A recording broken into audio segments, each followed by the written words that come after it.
All right, a little bit more on control. The people that were kind of running this charade, I guess, or whatever you want to call it, the way that they controlled, I find that even if they give something up, a little bit of true information, it's worth it because they put people in a position where they can be controlled. So even if somebody's saying, like with the Kennedy assassination, there might be people coming out after saying, oh yeah, no, it wasn't Oswald, it was blah blah blah blah blah, and then they want to get information out of somebody, so they offer up a little bit of true information, and then and that's what, from my bird's eye view of the situation, that's what it feels like. People were kind of quizzing you guys in different ways. And I know you'd mentioned to me before when I believe you said Fetzer first talked to you guys about it or something like that. Or no, when he first showed interest, something about it. If you want to elaborate on that. Yeah, well, this is absolutely. And, they would keep... Fetzer, I think, knows a lot about what actually happened. He does. I would, I've said this before, and I'll repeat it now. I haven't said it for a while, but I would contend strongly, and he's never denied this, that Fetzer has some fairly close to connection to whoever did 9/11, or he has a strong connection to a group or a number of people that know who did 9/11, because you can clearly see, if you read my book, just the sorts of things you've been saying, where he was obviously allowed to encourage the release of certain types of information, but then kind of try and minimise or shut down the release of other information. And this became particularly apparent to me in relation to the Hutchison effect, which was this energy effect, which was discovered in the 1980s by a Canadian experimental physicist by the name of John Hutchison. And this was a connection that Dr. Wood discovered in late 2007. I think it was like November or December. And she posted some pages on her website about this around that time.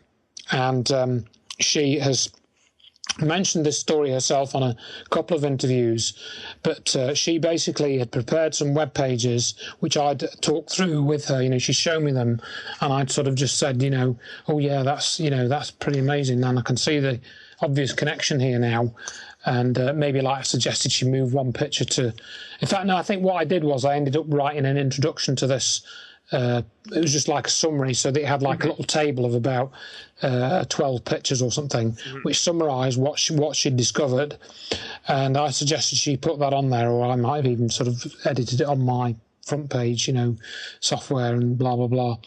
And so anyway, she posted that, and then this point, this was sort of late 2007, we were both still involved with this 9/11 Scholars Group, and, we thought that Jim Fetzer, we still thought he was kind of all right, and he was trying to do the right thing, And so she Skyped him or rang him and said, oh, I've got some new pictures to show you, Jim.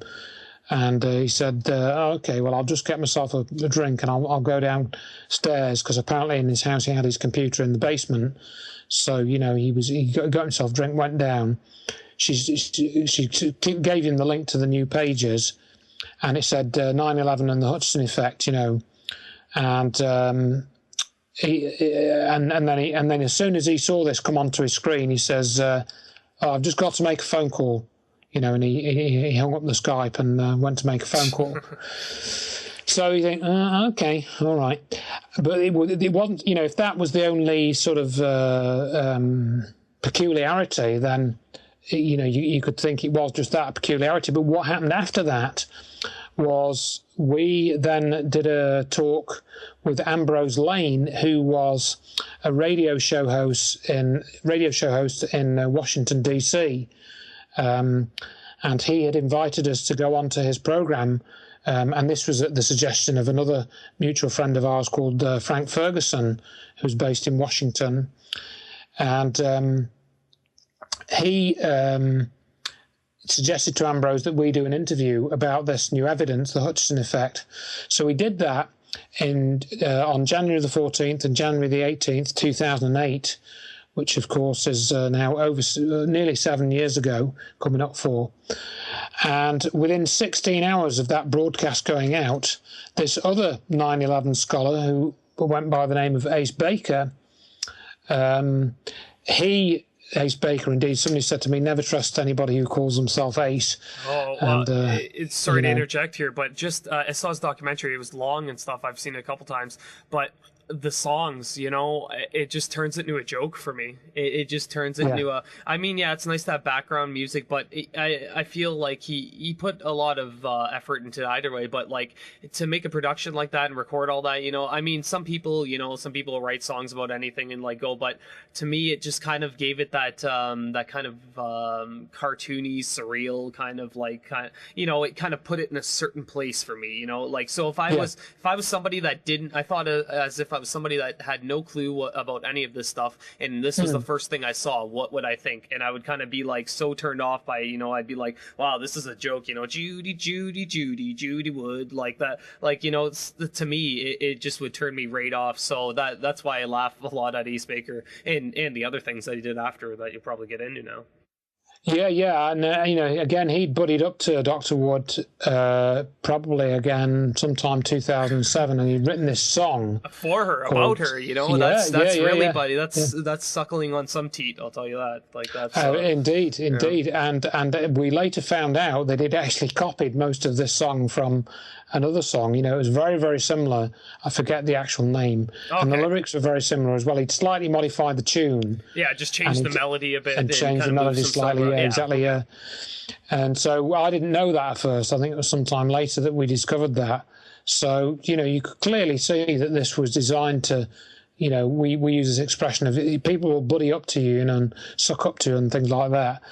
And there was another guy who was associated with Ace Baker called Stephen Goodale, and he was involved with making that 9/11 Psy opera, or at least I think he may not have been involved directly with that Ace Baker production, but I know that there was an earlier production which Ace Baker started where he interviewed Dr. Wood and Jerry Leapart, and that was in 2007, and Morgan Reynolds, because I've got that on a DVD, and that's where he shoved in this song that you mentioned, the Judy Judy Wood thing at the end, and it was really very cheesy, as you said, so... especially since the key audience that are going to try and they're going to try to understand this information, they're kind of going to be around my age, about I'd say anywhere from 20s to 40s, 50s, and for them this definitely spells cheese, maybe for an older person that kind of back they grew up in the 50s and 60s where everything was a song, where they said elect Nixon and this and that, and it was normal, but for somebody like me, especially in the 20s, they're going to hear that and they're going to be like, okay, yeah, this is kooky, this kooky. Well, I heard somewhere that this lady invented lasers that could fly underneath water and then into space. They just connect everything that makes no sense. Control is a huge thing. Absolutely, with this. Yeah. And so this Ace Baker character, basically, it came to a head for me with this 9/11 Scholars group because Fetzer did a podcast with Ace Baker.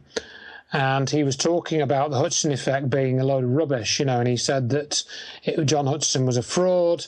And he basically, Ace Baker personally went on a character assassination campaign of John Hutchison. And I wrote that all up in the book, or, with the fake video. Yeah, correct. And he made a fake video and said, "Oh, this is my fake video. It looks exactly the same." Well, I have a question about that. When you saw when you saw the video, how can you even take it seriously? I'm not saying that you did, but like for John's been at this for years and years, and then you have Ace Baker, some audio engineer that has done music stuff too, and suddenly he's saying that he could recreate it just like that. To me, that's like, all right, Ace, okay, yeah, okay, you're doing good, yeah. Like, exactly, pat him on the back and so yeah, that's do you want some candy or something, and it's just like crazy stuff, and I wasn't taken in by it, but I found it interesting. But it was good that he did it because we were later able to prove that he lied, because he said that he'd created the Hutchison effect, and then he said no. He admitted later he hadn't. He said he'd, he just made this thing up. If you thought his credibility was gone after that, which I kind of thought, then you'd get into his fake suicide on air or whatever. Oh yeah, wow. I mean this is where you get the weirdness factor. I mean we've had a lot of things like this where well, a number of things where people just act extremely weirdly. Yeah. And as you said, he claimed that he was getting very upset by the video fakery argument, because there was people in the video fakery camp all arguing amongst themselves. I mean, there was this, we won't really get into that very much because I didn't really get into it, but he claimed that he'd been insulted and ridiculed and he'd become very depressed about this. And so you hear him talking about this and sort of going and moaning on Fetzer's interview, and then he says, "Oh," and you hear the sound of a gunshot. And apparently Fetzer called the cops, and they went round to his house and found he was okay. And it's just crazy stuff. It's crazy stuff. Why would you, if you knew how important this information is, why would you ever risk doing something like that? Art is art, but facts are facts, and you're not going to get through to people with art about 9/11. I don't think, at least. I mean, you can draw the pictures you want, but the facts are going to speak for itself. A picture like that picture I was talking about with WTC7 standing and nothing else in the foreground, that no matter what art you make, that's going to say a lot more. Absolutely. And, so going back to the scholars group, so Fetzer and Ace and myself and Dr. Wood at that point, and we're talking around about February, March 2007. I can't remember the exact date without going to look in my notes and everything and my articles. But it's around about that sort of time, February, March, April time. And so they did this podcast. This is Ace Baker and Jim Fetzer. And Ace Baker says, I've been receiving hate mail from Andrew Johnson. Hate correspondence, I think was the actual word he used. And I thought, well, what's he talking about? I've never sent this guy hate mail. I've asked him some questions, why he was, making these fake videos and stuff like that. But I certainly didn't say, I'm going to do anything to you, or I think you're a complete, whatever. I didn't say anything like that. And so I basically asked them on the next program, I said, look, can you please clarify that I did not send you or Ace Baker or anybody any hate mail? I object to that statement. So could you please read out this statement, on your next program? And it was pretty polite. And I said, look, I did not send this hate mail. Ace Baker made a mistake. And, I'd like Ace Baker to apologise to me for accusing me of doing something I didn't do. And then Fetzer just blew up at this, and, and he said this was totally unreasonable demand, and it certainly wasn't a demand, it was a request. But I specifically worded it as a request because I was pretty certain how Fetzer would react and that he'd claim it was a demand. So that was a lie, because it wasn't a demand, it was a request. Yep. So, if he's going to have this sort of reaction to something very minor, relatively minor accusation, to me that was proof that this guy was disingenuous. And, if he'd made a genuine mistake, or Ace had made a genuine mistake, because he had a bad day or something, then they had an opportunity to basically fess up and, and set the record straight. But they chose to attack me. Yep. So it was at that point that I knew that I didn't wish to be associated with these people anymore. And so that's what I wrote up in the article, because I was, by then I sort of knew what was going on, but I wanted to take steps in a kind of neutral way, which would make me sure that I was that what I thought was true, and so that was basically, I said, look, take my name off the scholars group now, and I'd basically probably written a number of the articles about the breakup of the group by them. I'd probably written about at least 7 or 8 articles. I'd written 3 articles about this Ace Baker affair and a couple of articles about the Fetzer control mechanisms. And all of that I was doing really was 2 things. One was I was documenting what actually happened, and I was trying to unpick the psychology of what they were doing and really write that out in a way which would allow people to understand what they were doing. And I think judging by what you've just sort of described earlier, I think you've understood it. You've understood what they were doing and how they were working. And that process really for me was, because I'm from an engineering background, and I've had to solve problems and at times reverse engineer things to work out what the problem is so I can fix it. I was simply applying those sorts of thinking processes to what was before me and writing about it. Well, that's wrong, Andrew. That's not the way to go about it. You're supposed to see something on screen and then just talk about it like a red dripping liquid, and you're supposed to go nuts with it. So that's right. That's right. You're not supposed to understand it. You're just supposed to regurgitate the talking points, and and get with the program. Don't think for yourself. Let us think for you. Don't think for yourself. All right, a little bit more on control. So the people that were kind of running this charade, I guess, or whatever you want to call it, the way that they controlled, I find that even if they give something up, a little bit of true information, it's worth it because they put people in a position where they can be controlled. So even if somebody's saying, like with the Kennedy assassination, there might be people coming out after saying, oh yeah, no, it wasn't Oswald, it was blah blah blah blah blah, and then they want to get information out of somebody, so they kind of try and minimize or shut down the release of other information.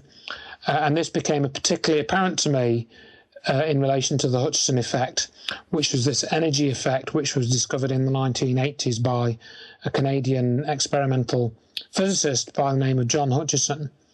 And this was a connection that Dr. Wood discovered in late 2007. I think it was like November or December. And she posted some pages on her website about this around that time.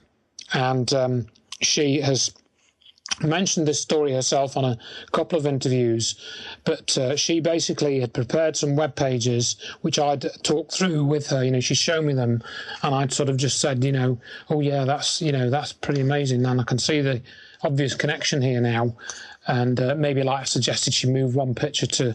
In fact, no, I think what I did was I ended up writing an introduction to this.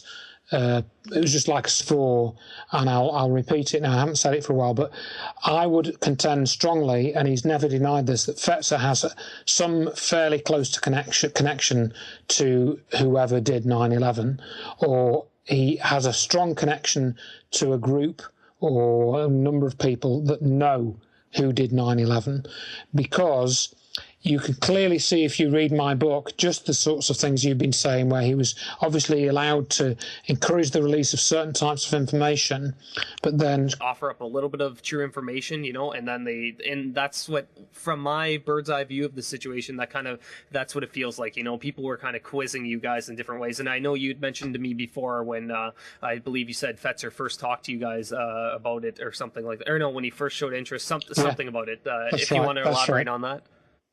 Yeah, well, this is absolutely, and they would keep Fetzer, I think, knows a lot about what actually happened.